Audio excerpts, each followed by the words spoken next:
Meu nome é Flaviana Nascimento e hoje a gente vai ver a disciplina de Sistemas de Proteção contra os efeitos do gelo e da chuva e contra o fogo.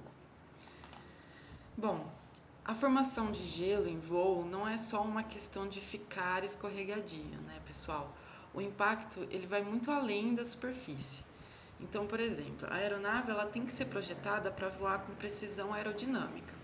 Se o ar ele precisa fluir suavemente, né? Ele tem que laminar sobre a superfície aerodinâmica, né? Sobre as asas, sobre os estabilizadores ou sobre as hélices. E qualquer alteração no formato do perfil aerodinâmico, por exemplo, como o acúmulo de gelo, quando tem esse acúmulo, ele acaba quebrando esse fluxo aerodinâmico, né? Esse fluxo sobre as superfícies aerodinâmicas. E então reduz a sustentação e aumenta o arrasto. E apenas 3 milímetros de gelo rugoso no bordo de ataque pode reduzir a sustentação em até 30%. Olha só como que é perigoso. E isso sem um aumento proporcional na potência disponível para poder compensar.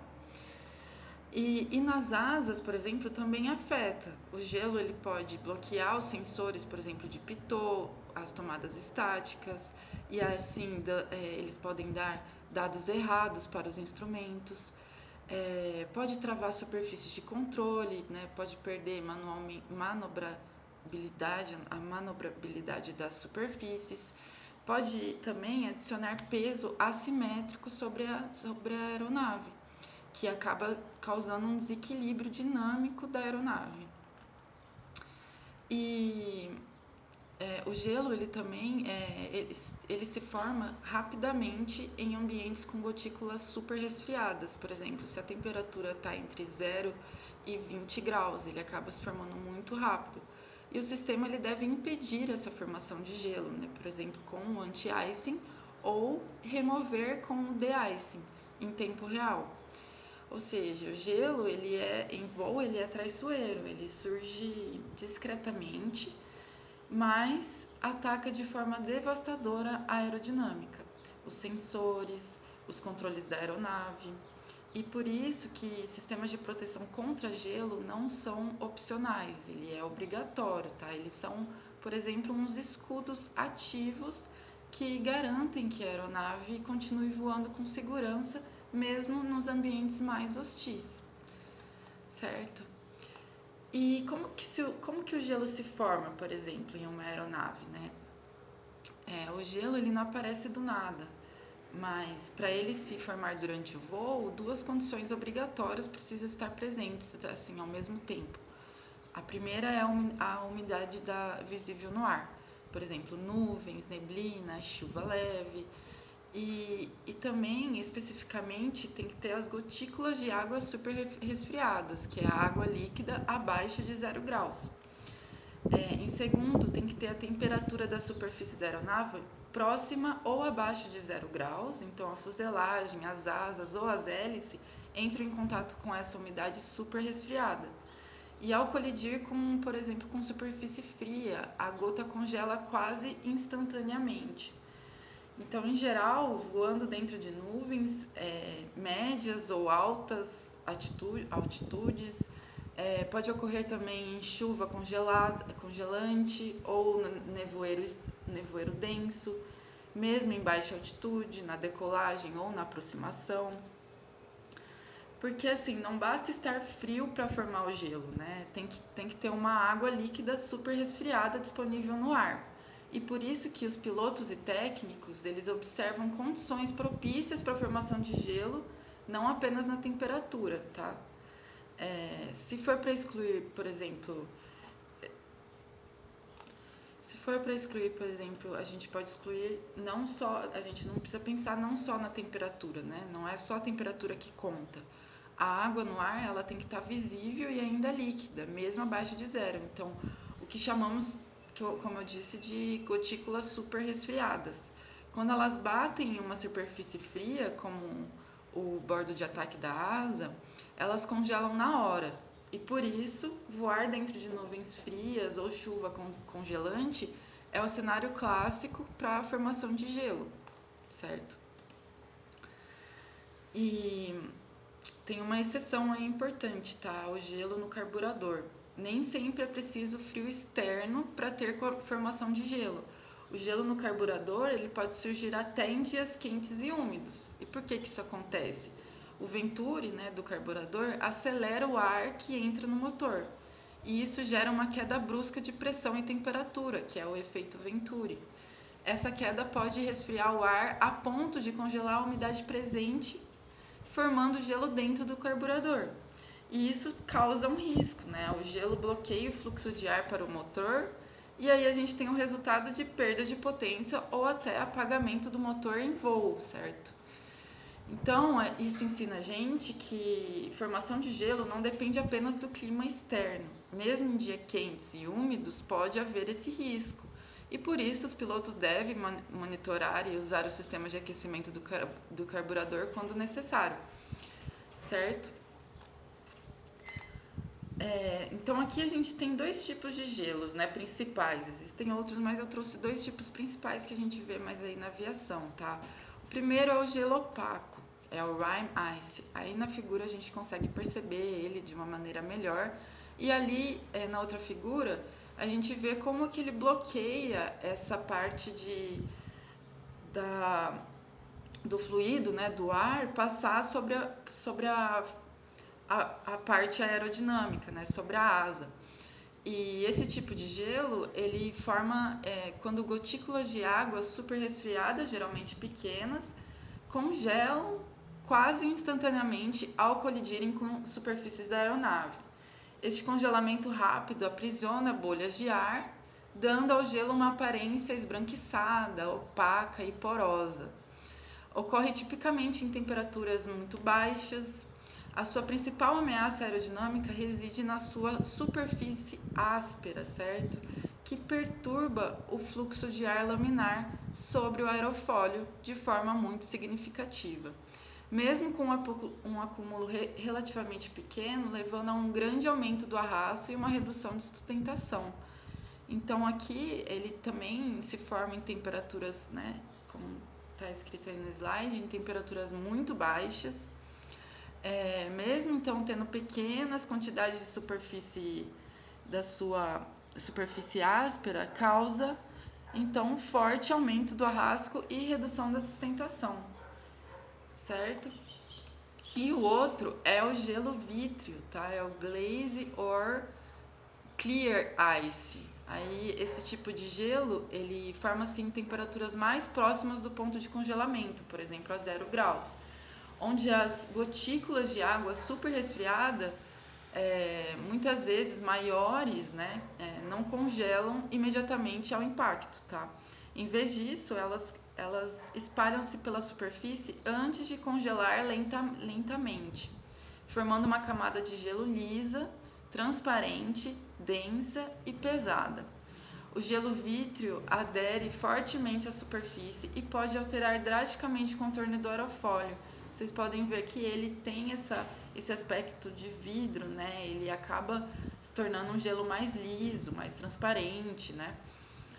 E devido a essa densidade que ele tem, pode adicionar um peso considerável à aeronave e é geralmente mais difícil de ser removido pelo sistema de degelo. E o impacto, né, aerodinâmico e da performance desses efeitos, né, desse acúmulo de gelo em uma aeronave são cumulativos e variamente negativos, né, afetando a segurança e a eficiência do voo de múltiplas maneiras interrelacionadas. A natureza acumulativa vai além do simples acréscimo de massa, né? Então, não é só por conta do peso, né, que traz esse acúmulo de gelo. Um pequeno acúmulo inicial de gelo, especialmente o gelo opaco com superfícies rugosas, aumenta a eficiência de captura da superfície, fazendo com que mais gotículas de água colidam e congelem. Isso cria um ciclo de feedback positivo que pode acelerar a taxa de formação de gelo de forma exponencial. Então, uma situação gerenciável pode se tornar incontrolável em um curto espaço de tempo. o que sublinha a importância crítica da detecção precoce e da ativação imediata dos sistemas de proteção. Então o piloto tem que estar sempre atento para que não deixe tornar esse acúmulo maior. E os principais impactos aí, né, na performance são o aumento do arrasto e do peso. Então, o gelo adiciona peso direto na aeronave, né? Sua presença especialmente a rugosa do gelo opaco, lembra disso na prova da ANAC, tá? Aumenta drasticamente o arrasto do perfil, então exigindo mais empuxo para manter a velocidade e a altitude. Reduz a sustentação, a alteração do formato do bordo de ataque do aerofólio pelo gelo, né, perturba o fluxo de ar sobre a superfície superior da asa, né, e isso reduz a capacidade da asa de gerar sustentação e pode diminuir o ângulo de ataque crítico no qual ocorre o stall. Tem um aumento da velocidade de stall, como a capacidade máxima de sustentação da asa é reduzida, a velocidade mínima na qual a aeronave pode voar, que é a velocidade de stall, aumenta. E isso reduz as margens de segurança, especialmente durante fases de baixa velocidade do voo, como a aproximação e o pouso. Também tem um impacto de vibrações e balanceamento, então com esse acúmulo assimétrico de gelo nas pás das hélices ou nas pás do fã de um motor a turbina, pode causar vibrações severas e potencialmente destrutivas.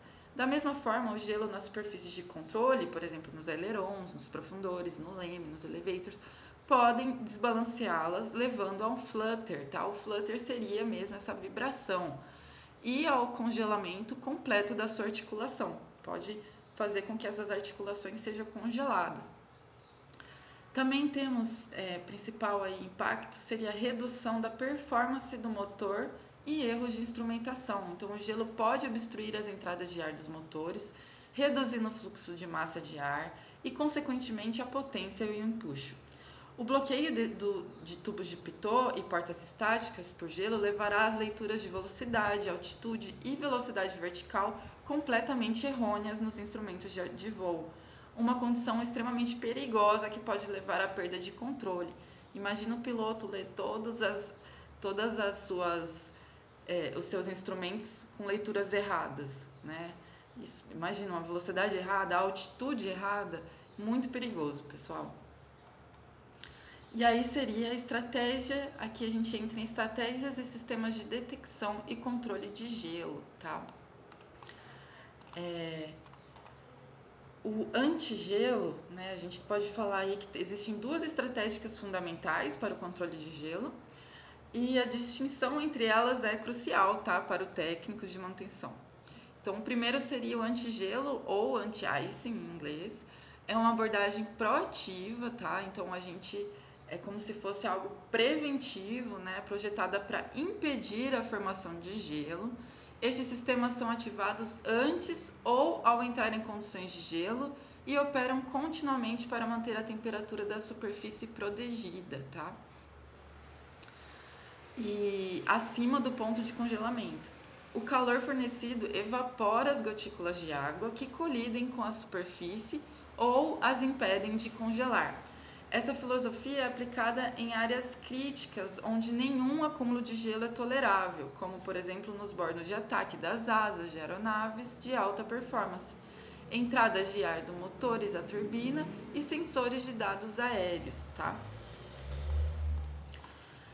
E então ele pode ser também, a gente pode falar também do de-icing, né? O de-icing ele é o degelo, que é um sistema reativo, tá? Ele entra em ação depois que o gelo já começou a se formar.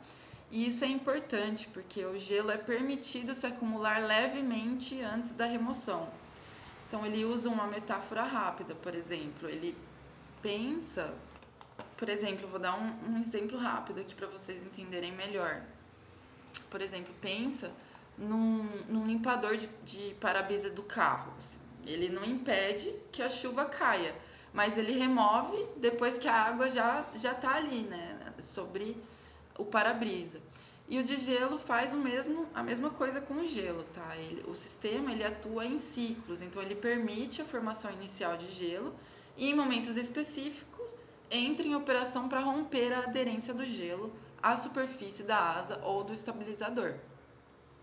Então tem as botas pneumáticas, que são infladas rapidamente, assim como está ali na figura para vocês, que quebra o gelo da superfície. E tem o sistema térmico, né, cíclicos, eles aquecem pontualmente, fazendo o gelo se soltar. E ele é aplicado em áreas onde um pouco, né, só um pouco de acúmulo de gelo não compromete imediatamente o voo, como essas aeronaves menores ou em estruturas não tão críticas, certo? Então, saber identificar se um sistema de degelo é essencial, ele não deve ser ativado preventivamente. E qualquer falha no ciclo ou sequência pode comprometer o equilíbrio aerodinâmico da aeronave e a integridade também dos boots, né, desses boots infláveis, das válvulas e dos sensores, que é a parte vital da manutenção. E aí a gente tem alguns tipos de fluido, né, do degelo e antigelo. Então são dois tipos, são o tipo 1, degelo, e o tipo 2, 3 e 4, que é o antigelo, certo? O tipo 1, degelo, de-icing, ele não tem espessante, tem baixa viscosidade, por exemplo, parecido com uma água quente com glicol. Tem a função então de remover o gelo, a neve ou a geada já acumulados. Ele é misturado com água quente e é pulverizado sob pressão. Sem proteção prolongada, ele escorre da superfície e é sempre aplicado primeiro se houver gelo. O tipo 2 é o antigelo, o anti-icing. Ele é espessado, forma uma camada que retarda a nova formação de gelo, então ele acaba tendo, né, esse tempo, né, para a formação de gelo, acaba demorando mais tempo, né, para fazer essa formação. Ele só é usado em aeronaves de baixa velocidade, até 100 nós, porque o escoamento dele é lento. Ele derrete e absorve novas precipitações congelantes, por exemplo, ele tem a neve, o gelo leve, o granizo suave. Tem o tipo 3, que é o antigelo intermediário, que ele também é espessado, mas é menos viscoso que o tipo 2, desenvolvido para naves regionais com velocidade entre 100 e 170 nós. Ele tem um melhor desempenho em superfícies menores e curvas acentuadas. O tipo 4, que é o antigelo para alta performance, ele é espessante, mas é resistente. Ele mantém a camada protetora por mais tempo. É usado em jatos grandes e rápidos, incluindo aviação comercial. Tem um maior rollover time, que ele tem essa proteção contra congelamento por mais tempo e só pode ser aplicado depois do tipo 1. Então, como que o técnico, né, ele tem que aplicar isso? A remoção com tipo 1 é obrigatória, se houver gelo, né? A proteção com o tipo 2, 3 e 4 depende da aeronave. E a gente tem que verificar também o tempo de proteção conforme a tabela, né, da, da, da FAA ou da EASA ou da ANAC. Nunca aplicar fluido espessado em superfície contaminada, galera, ou seca, sem remover antes. Precisa então limpar a aeronave para poder fazer essa aplicação. Aqui trouxe uma foto para vocês entenderem os tipos, né? Os tipos dos líquidos. Então, o tipo 1, o tipo 2, o tipo 3 e o tipo 4. E aqui um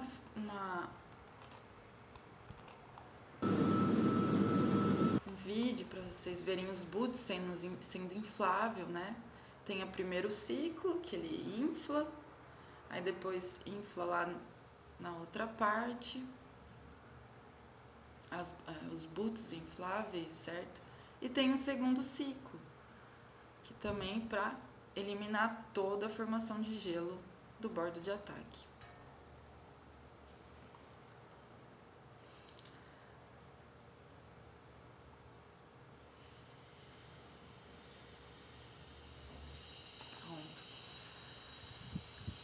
Então,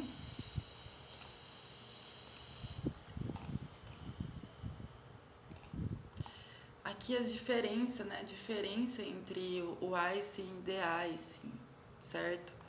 O de-icing, ele envolve, então, a remoção do gelo, né? Então, ele pode ser aplicado com o fluido de-ice, que seria o glicol. Tem os boots pneumáticos, como eu mostrei aí na foto. E também tem as termais elétricas, né? O sistema de termal elétrico, que aí acaba usando o calor, né, dos elementos para poder fazer tirar essa remoção de gelo. E o anti-ice, que envolve a prevenção do gelo, né? Então a gente tem o bleed air, né, o sistema de bleed air, tem o aquecimento elétrico e tem o fluido anti-ice, que como eu mostrei para vocês. Então, as diferentes partes da aeronave utilizam diferentes tecnologias de proteção escolhidas com base em sua eficácia, peso, complexidade e custo. Então, nos bordos de ataques das asas, temos os boots, né, o pneumático e o ar quente térmico. No bordo de ataque dos estabilizadores verticais e horizontal, temos o método de pneumático e térmico. Nos para-brisas, janelas e cúpulas de radar, tem o elétrico, o aquecimento e o álcool, glicol. Tem a entrada de ar dos motores e aquecedores, usa-se o elétrico e térmico, que seria o bleed air, né, ar de sangria. No transmissor de aviso de stall tem a parte elétrica. No tubo de pitot tem o método elétrico. Os controles de voo tem o método de pneumático e térmico. No bordo de ataque das pás da hélice tem uma parte elétrica e álcool. Nos carburadores tem o térmico, que é o ar quente e o álcool. E nos denos de lavatórios e águas temos a parte elétrica, né, o método de controle elétrico. E o sistema de detecção de gelo, né, a ativação eficaz dos sistemas de proteção, especialmente o de degelo, depende da detecção precisa do acúmulo de gelo. Enquanto em aeronaves mais simples, a detecção pode ser puramente visual pela tripulação, né, aeronaves de transporte modernas empregam esse sistema de detecção automático. Esses sistemas são projetados para alertar a tripulação sobre a presença de gelo ou para evitar automaticamente o sistema de proteção. E esses tipos comuns incluem o detector vibratório, que é uma sonda exposta vibra em frequência específica, a acumulação de gelo altera essa frequência e aciona alerta ou o sistema de proteção automático, tá? Tem um indicador óptico visual, que é um pequeno dispositivo prático que permite inspeção visual rápida dos pilotos, muito útil em aeronaves menos complexas ou como redundância. Temos sistemas ópticos avançados, o OID, detectores flush mounted, que utilizam laser para medir alterações ópticas com baixo arrasto e alta precisão, e podem até quantificar a gravidade do gelo para economizar energia de proteção. Tem os sensores diferenciais e fibra ótica.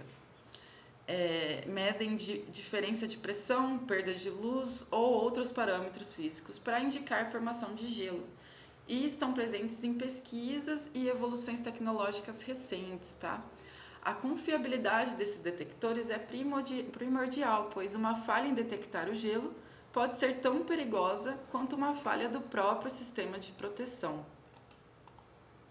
E aqui eu trouxe um esquema para vocês verem onde o piloto liga, né, o probe, o window heat, esse aquecimento, né, do elétrico. E aqui estão a parte estática, né, da tomada estática, os sensores, o tubo de pitot, aqui a temperatura do ar externo, né? Todos os sensores são então ligados por energia elétrica e aí faz o aquecimento e quebra o gelo. Então, uma análise detalhada do sistema pneumático. Então, o princípio de operação instaladas no bordo de ataque são painéis de borracha com tubos infláveis. Então, durante o ciclo, o ar pressurizado infla os tubos, quebrando o gelo acumulado. Em seguida, o ar é evacuado com as polainas, retornam à forma original. O gelo solto é levado pelo fluxo de ar, assim como eu mostrei no vídeo para vocês. A inflação ocorre em seções alternadas e simétricas, esquerda-direita, interno e externo, minimizando impactos aerodinâmicos e mantendo sustentação e controle durante o processo. Então, o sistema de degelo pneumático típico é composto por vários componentes chaves que trabalham em conjunto para executar o ciclo de degelo, certo? Aí a gente tem o de-icer boots, né? Os painéis de borracha instalados nos bordos de ataque, como estava no vídeo que eu mostrei, a fonte de ar pressurizado em aeronaves mais antigas ou com motores a pistão, a fonte é tipicamente uma bomba de ar ou bomba de vácuo de deslocamento positivo e acionado pelo motor. Em aeronaves a turbina, o ar de sangria, que é o bleed air, do compressor do motor pode ser usado sendo regulado para uma pressão mais baixa. E tem um separador de óleo, essencial em sistemas que utilizam bombas de ar do tipo wet, que são aquelas molhadas, que são lubrificadas pelo óleo do motor. O separador remove a maior parte do óleo do ar pressurizado antes que ele chegue às polainas, aos de-icer boots, para evitar a deterioração da borracha. Temos também a válvula de controle e regulagem, então inclui válvulas de alívio de pressão e de sucção para manter os parâmetros do sistema dentro do limite projetado, e as válvulas reguladoras de pressão. Tem a válvula distribuidora, atua como centro de comutação do sistema, controlada por solenoides. Ela direciona o fluxo de ar pressurizado ou de vácuo para as seções corretas dos boots, no momento apropriado do ciclo. Tem o temporizador, que seria o timer, né? Um controlador eletrônico ou eletromecânico que comanda os solenoides de válvula distribuidora, ditando a sequência e a duração da inflação de cada seção dos boots. E a linha de vácuo, além da pressão para inflar, o sistema utiliza sucção, vácuo, para manter as polainas firmemente coladas contra a superfície do aerofólio quando o sistema não está em operação. Isso evita que as polainas se inflem aerodinamicamente em alta velocidade, o que causaria um aumento significativo do arrasto. E aí temos os materiais, né? A construção e instalação dos boots. Tem o material dele, seria múltiplas camadas de borracha flexível ou tecido emborrachado, camada externa de neoprene resistente a raios UV, ozônio, óleos e produtos químicos. Ele tem a superfície impregnada com material condutor, ou seja, ele dissipa eletricidade estática acumulada no voo e evita arcos elétricos que podem perfurar a borracha e causar interferência no sistema da aeronave. E ele é feito com colas de alta resistência fixado na asa, pode incluir tiras metálicas de carenagem, parafuso nas bordas, garante aderência firme e a superfície aerodinâmica lisa. Então aqui a gente faz uma análise detalhada do sistema de proteção térmico, tá? Então o objetivo desse sistema é manter a superfície de bordo de ataque acima de 0 graus. A estrutura é uma camada dupla, né, de duto piccolo no bordo de ataque. E o funcionamento é um ar quente, geralmente a sangria do motor, circula internamente. A transferência de calor por condução aquece o revestimento externo e o gelo é derretido ou evitado antes de se acumular. O ar é expelido após circular, mantendo o sistema eficiente. E essas fontes de ar quente existem 3 fontes principais, né? Que seria o bleed air, essa é a mais comum, né, em aeronaves com motores a turbina. O ar é retirado diretamente dos estágios do compressor do motor e ele já está quente e sob alta pressão, ideal para o degelo, né? É canalizado por dutos até os bordos de ataque enquanto o motor estiver funcionando e o calor está garantido, tá? Temos também os trocadores de calor de escapamento, que é usado em aeronaves com motor a pistão, que não tem esse bleed air, e o ar de impacto, né, o ram air, que vem de impacto com a aeronave, é direcionado para passar por uma camisa metálica em torno do escapamento do motor. E aí o calor é transferido por contato e enviado para os bordos.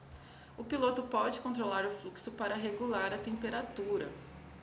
E tem o aquecedor a combustão, que é um pequeno aquecedor que queima o próprio combustível da aeronave, funciona de forma independente dos motores, útil em solo e em situações específicas, mas é mais complexo e exige manutenção e cuidados extras da aeronave.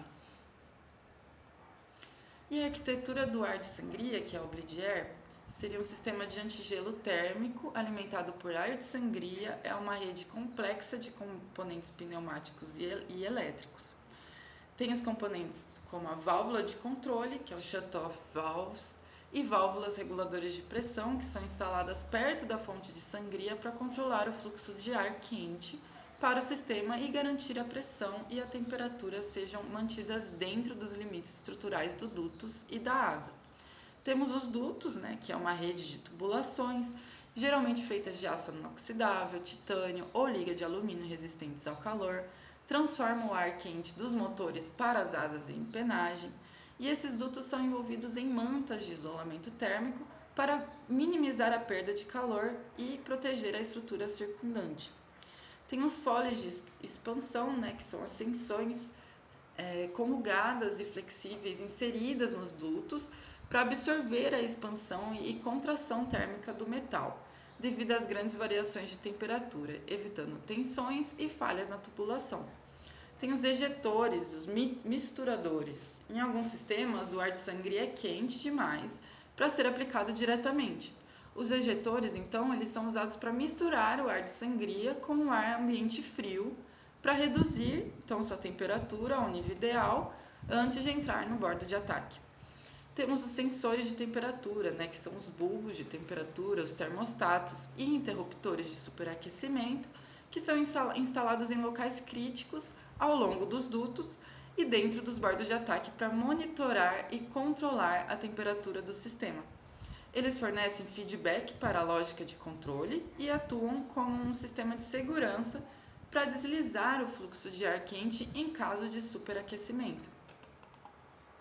Qual é o custo energético, né, dessa proteção térmica com ar de sangria? Então, os bleed air, né, o ar de sangria do compressor, embora prática, né, ele consome energia que seria usada para gerar no empuxo.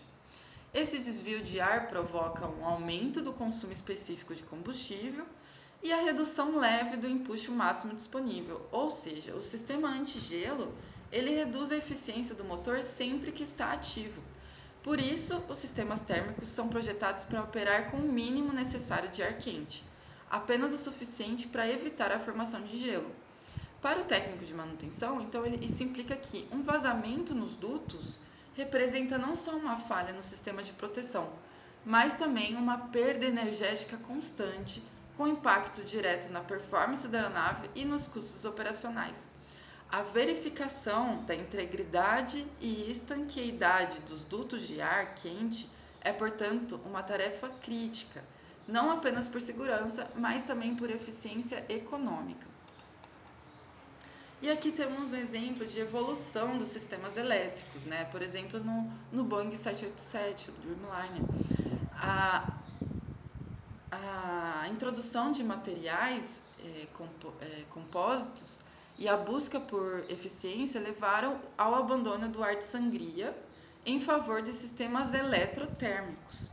Então, o Boeing 787 ele usa mantas elétricas embutidas nos slats que aquecem por resistividade sem ar quente, controladas por unidades eletrônicas com aplicação cíclica e inteligente. E a vantagem de usar as mantas seria maior eficiência energética, sem perda por sangria de ar, e o controle preciso, né? São zonas térmicas ajustadas eletronicamente, que assim poderiam ser controladas, né?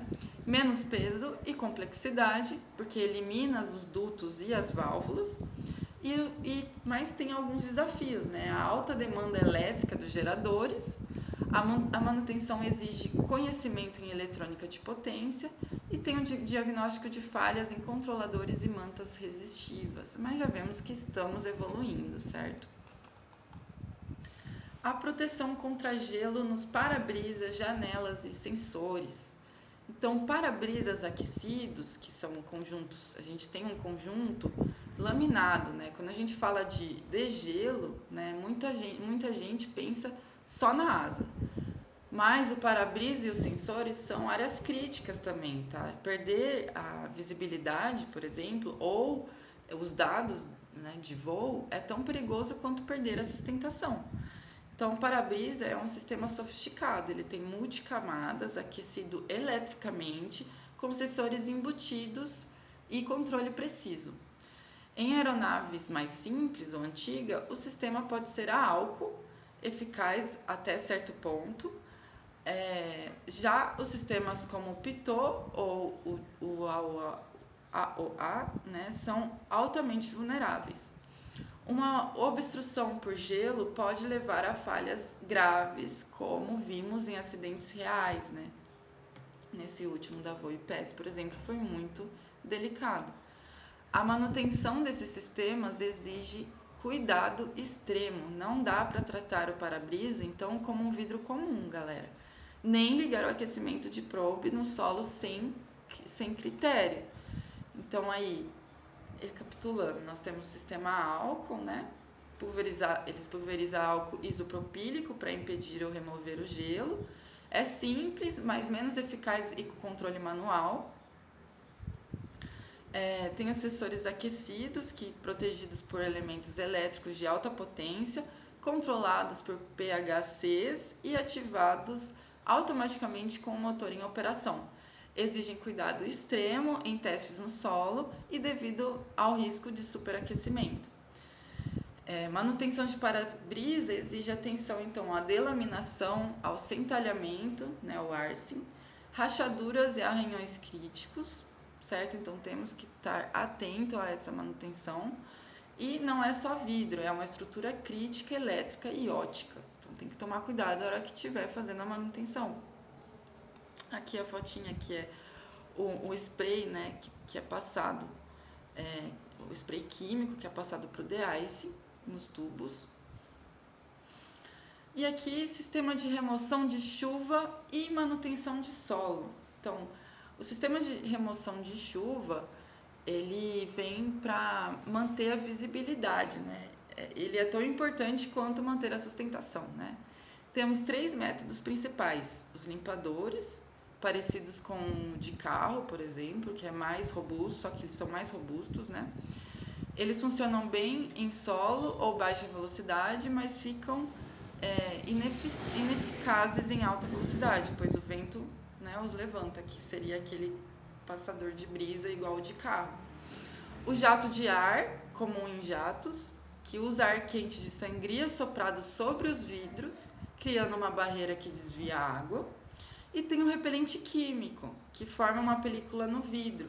Mas atenção, pessoal, ele nunca deve aplicar em vidro seco, porque pode deixar manchas e piora a visibilidade. Lembram-se disso, mas na hora de fazer essa aplicação, com certeza vocês vão ter manuais para te auxiliarem, né? Então temos os limpadores, o jato de ar, o repelente químico e crítico, não se deve usar, né, nos para-brisas secos. E tem o degelo no solo, que é o conceito de aeronave limpa. No caso é fundamental. Nenhuma decolagem deve ser tentada com gelo, tá? Nem com neve, nem com geada nas superfícies críticas. A remoção é feita com fluido de degelo ou antigelo aprovados e após o procedimento, o técnico deve realizar uma inspeção completa para garantir que todas as superfícies de controle, sensores e trem de pouso estão livres e com movimento normal. O sistema de proteção contra fogo. O fogo a bordo é uma emergência de alto risco, né? A aeronave tem tudo o que um incêndio precisa, seria o combustível, cabos elétricos, fluidos inflamáveis, né? E o calor gerado por motores aviônicos, até café quente tem na cabine, né, galera? Então, por isso que a aviação classifica os incêndios conforme a norma do NFPA, que seria a classe A, materiais sólidos com papel, combate com água, a classe B, líquidos inflamáveis, A classe C, que seria a parte elétrica, que precisa do agente não condutor como CO2 ou halon. E a aeronave, então, ela é dividida em zonas, que, por exemplo, os motores é a zona de alto risco, eles recebem detecção térmica e extintores pressurizados. O compartimento de carga tem fluxo de ar quase nulo, então o risco é de fogo lento, por isso usa detecção de fumaça. E além disso, temos medidas passivas, né? Como paredes contra o fogo, que é o isolamento material que retarda a chama, e sistemas ativos, por exemplo, como sensores, alarmes, extintores automáticos, tá? E aí temos a detecção precoce, que é a chave, né? Um sistema ideal, ele tem que ser rápido, confiável, sem falsos alarmes e testado em voo. Então temos as tecnologias de detecção de calor, motores APU, que seria o interruptor térmico, spot detector, interruptores termostáticos individuais que fecham o circuito a uma temperatura pré-definida. Tem o par térmico, né, o thermocouple, detecta a taxa de aumento da temperatura, um aquecimento rápido, como por exemplo um fogo. Se tiver fogo, gera uma voltagem que aciona o alarme, enquanto o superaquecimento lento não tem. Um circuito contínuo, que é o mais comum em aeronaves modernas, é um longo tubo sensor que monitora a temperatura ao longo de toda a sua seção. Os tipos mais comuns então são o Kiddle e o Fenwal. Tem a lógica de duplo loop e redundância, claro, em todo lugar da aeronave a gente vê isso, né? Para eliminar falsos alarmes, áreas críticas como motores são monitoradas por dois loopings, A e B. Um alarme de fogo só é acionado se ambos detectarem a condição, que é a lógica AND, né? Então, se A e B detectarem, então o alarme é acionado. Se o looping falhar, o sistema reconfigura-se para operar com o loop restante e alerta a manutenção. Detectores de fumaça na carga ou nos lavatórios são usados onde incêndios podem se desenvolver lentamente. O tipo mais comum é o fotoelétrico, que detecta partícula de fumaça que dispersam um feixe de luz. Nos compartimentos de carga, o ar é continuamente amostrado e passando por detectores centralizados.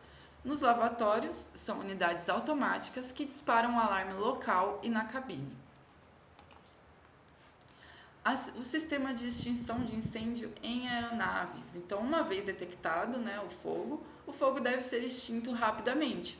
E os agentes extintores são o hidrocarbonetos halogenados, são os halons, extremamente eficazes, extinguem o fogo por interferência química na reação em cadeia da combustão. O halon 1301 é usado em sistemas fixos e o halon 1211 em extintores portáveis. São eficazes em baixas concentrações, mas têm impacto ambiental. E os gases inertes, como o CO2 e o N2, que extinguem o fogo por abafamento, deslocando o oxigênio. O CO2 é comum, mas requer concentração mais altas e cilindros mais pesados. Aqui temos os sistemas fixos, né, dos motores EAPU, que utilizam o conceito de alta razão de descarga, inundando a zona de fogo com um halon em 1 e 2 segundos. E qual seria a sequência de operação? Por exemplo, o alarme de fogo soa em punho de fogo, em fire handle, do motor afetado acende. O piloto puxa o punho que isola o motor, corta combustível, hidráulico, elétrico, ar de sangria e arma os circuitos de extinção. O piloto pressiona o botão de descarga que detona um cartucho explosivo na garrafa de extintor, liberando o agente. Aeronaves de transporte possuem um sistema de 2 tiros, permitindo uma segunda descarga se o fogo não for extinto. E tem os sistemas fixos, né, em outras áreas. Compartimento de carga, por exemplo, utiliza uma descarga em 2 fases, como tiro, e o lavatório possui um pequeno extintor automático na lixeira que dispara quando um selo térmico derrete com o calor. Extintores portáveis também são usados, por exemplo, usado na cabine ou em cockpit, que tem o halon 1211 e é o ideal por ser eficaz em todas as classes de fogo, A, B e C, e não deixar resíduos e ter baixa toxicidade. A manutenção e prevenção, então a confiabilidade desses sistemas, eles dependem de uma manutenção proativa e meticulosa. Manutenção do sistema de detecção, temos a inspeção visual, que é crucial, certo?